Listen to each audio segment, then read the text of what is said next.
പലരെയും അസ്വസ്ഥപ്പെടുത്തിയ വേടന്റെ പാട്ടിലെ രാഷ്ട്രീയം ഇനി ക്യാമ്പസുകളിലൂടെ കുട്ടികളും പഠിക്കും. മൈക്കിൾ ജാക്സണൊപ്പം വേടന്റെ പാട്ടും കാലിക്കറ്റ് സർവകലാശാലയിൽ പാഠ്യവിഷയമാക്കി.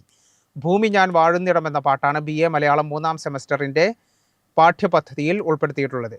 മൈക്കിൾ ജാക്സന്റെ ദേ ഡോണ്ട് കെയർ അബൌട്ട് അസുമായി താരതമ്യം ചെയ്യപ്പെടുകയാണ് വേടനും. മലയാളത്തിന് അന്യമായിരുന്ന റാപ്പ് സംഗീതം പുതുതലമുറയുടെ സിരകളിലേക്ക് പടർത്തിയ വേടനും വേടന്റെ തീക്ഷ്ണമായ വരികളും ഇനി മുതൽ ക്ലാസ് മുറികളിലൂടെ പഠിപ്പിക്കപ്പെടും. കാലിക്കറ്റ് സർവകലാശാലയുടെ BA മലയാളം 3ാം സെമസ്റ്ററിലെ താരതമ്യ പഠനം എന്ന മൈനർ പേപ്പറിലാണ് വേടന്റെ ഭൂമി ഞാൻ വാഴുന്നിടം എന്ന പാട്ട് അമേരിക്കൻ റാപ്പ് സംഗീതവുമായി താരതമ്യ പഠനത്തിനെത്തിയിട്ടുള്ളത്. ഈ അധ്യയന വർഷം മുതൽ വേടനും വേടന്റെ സംഗീതവും വരികളും മൈക്കിൾ ജാക്സന്റെ ലോകപ്രശസ്ത ദേ ഡോണ്ട് കെയർ അബൌട്ട് അസിനൊപ്പം താരതമ്യ പഠനത്തിനെത്തുമെന്ന് Tirur Thunchan memorial government college പ്രിൻസിപ്പളായ MS അജിത് പറയുന്നു. കാലിക്കറ്റ് സർവകലാശാലയുടെ മലയാളം ഡിഗ്രിയുടെ മൈനർ പേപ്പറുകളിൽ ഒന്ന് താരതമ്യ സാഹിത്യം എന്ന് പറയുന്നൊരു പേപ്പറാണ്. മലയാളം മെയിനായിട്ട് പഠിക്കുന്ന വിദ്യാർത്ഥികൾക്കും അതോടൊപ്പം മറ്റ് വിഷയങ്ങൾ എടുക്കുന്ന വിദ്യാർത്ഥികൾക്കും പഠിക്കാവുന്ന ഒരു ഓപ്ഷണൽ പേപ്പറാണ്. കുട്ടികൾക്ക് താല്പര്യമുണ്ടെങ്കിൽ സാഹിത്യത്തോടും താരതമ്യ സാഹിത്യത്തോടും സവിശേഷമായ താല്പര്യമുണ്ടെങ്കിൽ കുട്ടികൾക്ക് പഠിക്കാവുന്ന ഒരു പേപ്പറാണ്.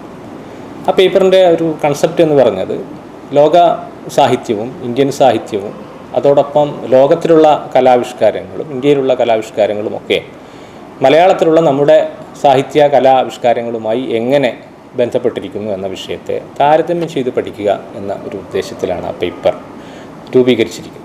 പുതുതലമുറയുടെ മനസ്സിൽ കീഴാള രാഷ്ട്രീയത്തിന്റെയും അടിച്ചമർത്തലിനും ചൂഷണത്തിനുമെതിരായ പോരാട്ടത്തിന്റെയും വിപ്ലവം കുത്തിവെച്ച വരികളും അതിന്റെ സംഗീതവുമാണ് പാഠ്യവിഷയം. അതിന് തെരഞ്ഞെടുത്തതാകട്ടെ ആഗോളതലത്തിൽ തന്നെ രാഷ്ട്രീയമായി ഏറെ ചർച്ച ചെയ്യപ്പെട്ട they don't care about us ആണെന്നത് വിദ്യാർത്ഥികളിൽ പുതിയ രാഷ്ട്രീയ ബോധം സൃഷ്ടിക്കുമെന്നും MS അജിത് പറയുന്നു.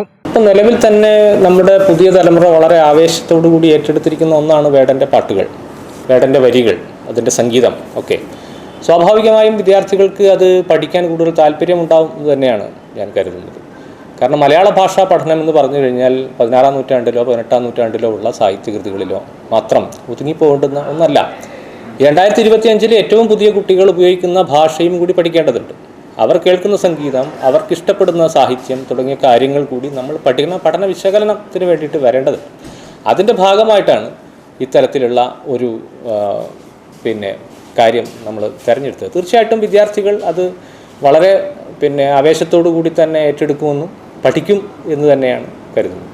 വേടന്റെ വരികളിലെ കീഴാള രാഷ്ട്രീയം പലരെയും അസ്വസ്ഥപ്പെടുത്തിയിരുന്നു. ആ എതിർപ്പുകൾ ഇക്കാര്യത്തിലും വന്നേക്കാമെന്ന് വിലയിരുത്തപ്പെടുന്നുണ്ടെങ്കിലും പുതിയ പാഠ്യപദ്ധതിയുമായി മുന്നോട്ടു പോകാൻ തന്നെയാകും സർവകലാശാലയുടെ തീരുമാനം. കലാപഠനം, സംസ്കാര പഠനം എന്നിവയിൽ അമേരിക്കൻ റാപ്പ് സംഗീതവുമായി മലയാളത്തിലെ റാപ്പ് സംഗീതത്തിനുള്ള താരതമ്യമാണ് നടക്കുക. എല്ലാ വിദ്യാർത്ഥികൾക്കും ഇത് പഠിക്കേണ്ടി വരില്ല. താല്പര്യമുള്ള കുട്ടികൾക്ക് വേടന്റെ പാട്ട് താരതമ്യ പഠനത്തിനായി ഉപയോഗിച്ചാൽ മതിയാകും. News desk, Kerala vision.